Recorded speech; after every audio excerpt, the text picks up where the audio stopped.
You're holding on to something that can't hold you back. And deep down, you know it. You feel it every time you check your phone, hoping they finally texted. Every time you replay that last conversation, searching for where you went wrong.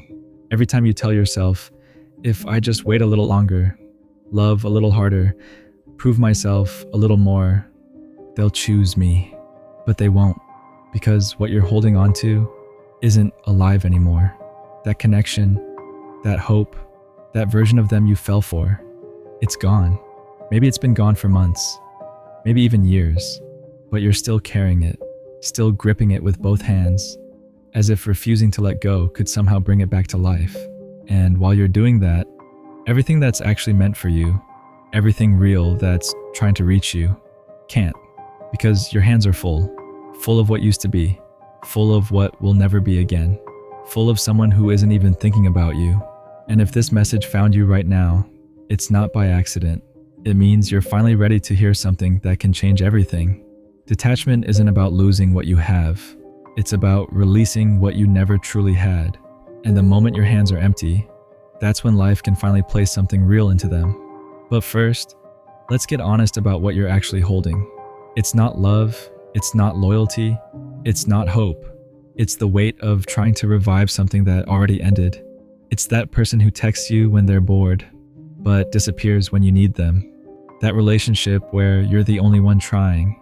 That job draining your soul, but you stay because leaving feels scarier than staying. That old version of yourself you've outgrown, but you're afraid to admit it. You're carrying all of it, and it's heavy, heavier every single day, because what's no longer alive doesn't stay light. It becomes a burden. It drains you. It demands more energy. It slowly exhausts you. And the truth is, you're not tired from living. You're tired from holding on to things that can't hold you back, loving people who don't love you, pouring into empty spaces, hoping they'll somehow fill. And the hardest part? You already know. You know they're not coming back. You know it's over. You know you're the only one still holding on, but you won't let go, because letting go feels like losing, like admitting you wasted time, like if you release it, you'll be left with nothing. But here's the real reason you won't release it. Because as long as you're holding on to what's gone, you don't have to face what's next. The unknown, the silence, the question of who you are without this attachment. So you stay stuck. You keep checking their profile, keep waiting for them to change, keep accepting crumbs when you're starving for something real. And people around you can see it. They want to help, but they can't, because you won't put it down. You've made it your identity, the one who loves too much, the one who stays too long, the one who sacrifices everything and gets nothing in return. But that's not love, that's fear. Fear that if you let go of what's familiar, even if it hurts, you'll fall apart. Fear that nothing better will come. Fear that this pain is all you deserve. So you hold tighter, and the tighter you hold, the less space you have for anything else, including yourself. Let me ask you something. Really think about this. How many opportunities have you missed because you were focused on what you lost? How many good people showed up, but you couldn't see them?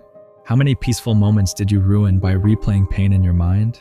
Your attachment isn't connecting you, it's trapping you. Everything meant for you is waiting, right behind you, but it can't reach you, not while your hands are still full. And here's the truth you may not want to hear. The person you're obsessing over isn't thinking about you the way you're thinking about them.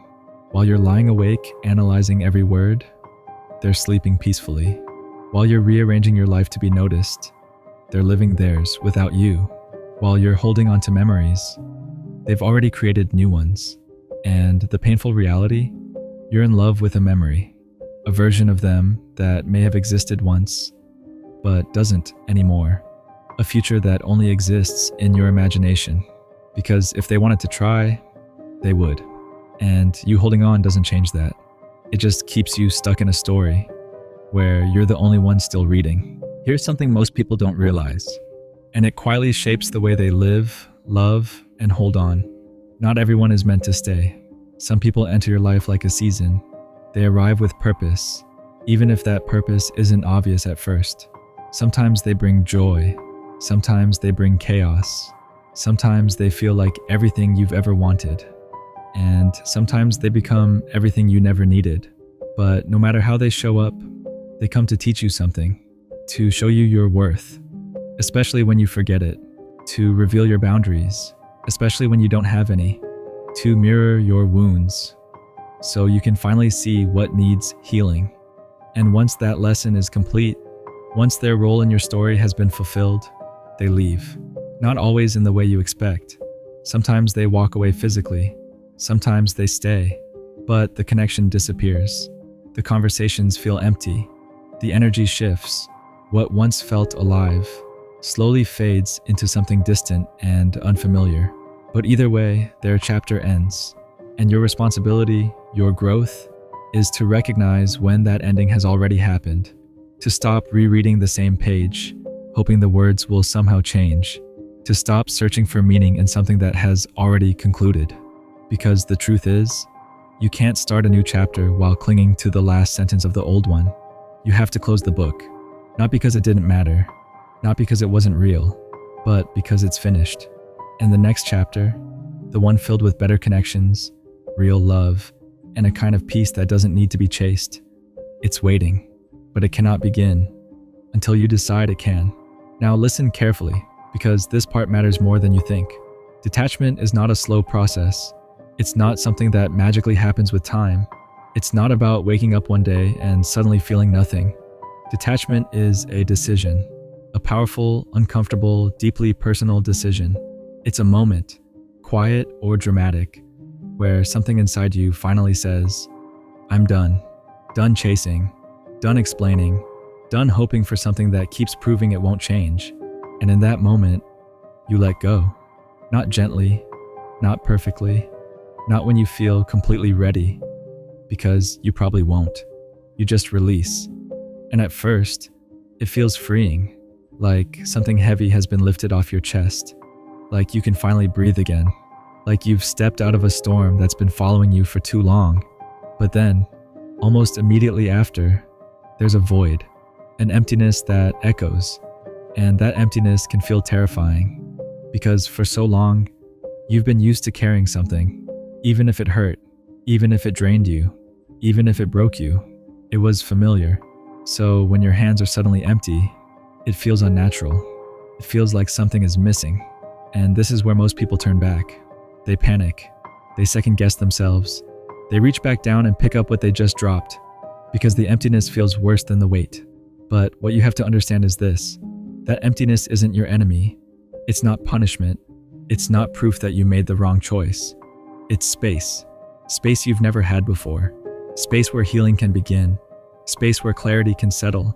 Space where something real, something healthy, can finally enter. So don't rush to fill it. Don't go back just because it feels uncomfortable. Sit in it. Feel it fully. Let it stretch you. Let it teach you who you are without the weight you were carrying.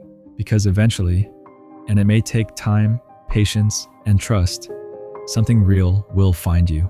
Not something forced, not something confusing, not something that makes you question your worth, but something steady, someone who shows up without being asked, an opportunity that aligns without you having to chase it, a version of yourself that feels stronger, clearer, and more at peace than ever before.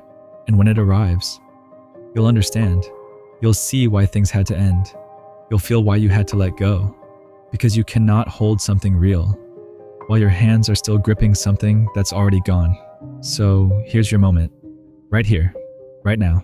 If you recognize what you've been holding, if you can feel the weight of the past still sitting in your hands, if you're tired, truly tired, of carrying what no longer belongs to you, then this is your invitation. Let it go. Not tomorrow, not eventually. Now, say it. My hands are empty. Say it out loud. Write it down. Feel the truth of it. My hands are empty. Because the moment you truly claim that, not just say it, not just type it, but feel it, something inside you begins to shift. It's subtle at first, almost unnoticeable, like a quiet rearranging of your inner world. But then it grows. You stop checking your phone every few minutes. You stop rereading old messages, trying to find hidden meaning. You stop replaying memories that only reopen wounds.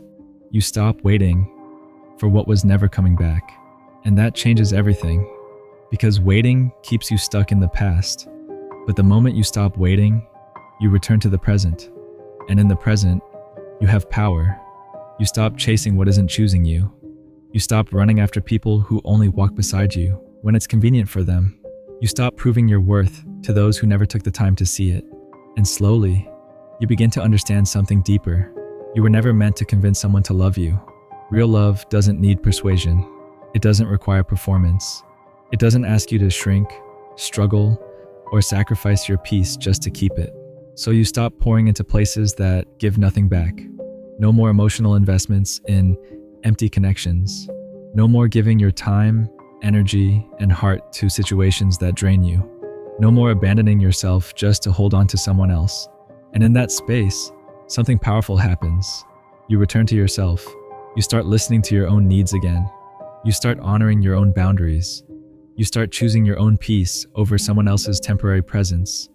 That's what taking your power back looks like. It's not loud. It's not dramatic. It's quiet, steady, unshakable. It's the moment you realize you are enough, with or without them. And when that happens, life begins to meet you where you are. Not where you were when you were chasing. Not where you were when you were settling, but where you are now. Clear, open, and ready. And from that place, life brings you something different, something better. Not louder, but deeper. Not intense, but consistent. Not confusing, but clear. Something real. Something that doesn't make you question your worth. Something that doesn't disappear when you need it most. Something that doesn't require you to lose yourself just to keep it. Because anything that costs you your peace is too expensive, and you're finally done paying that price.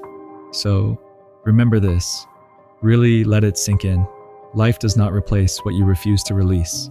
It doesn't fight you. It doesn't force change on you.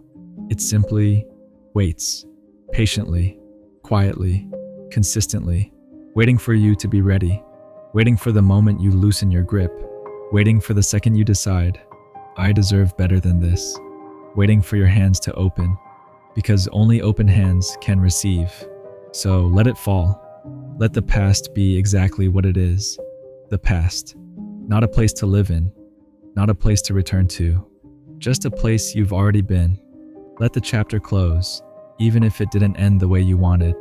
Not every story gets a perfect ending, but every ending creates space for a new beginning. Let the weight drop, all of it. The memories, the expectations, the what-ifs, the version of them you created in your mind. Let it go, not because it was meaningless, but because it's no longer meant for you. Because your hands were never designed to hold on to something that cannot love you back. They were never meant to grip pain, chase absence, or cling to emptiness. Your hands were meant to hold something real, something alive, something present, something that holds you the way you've been trying to hold everything else. And that is still waiting for you, but only when you're ready to finally let go.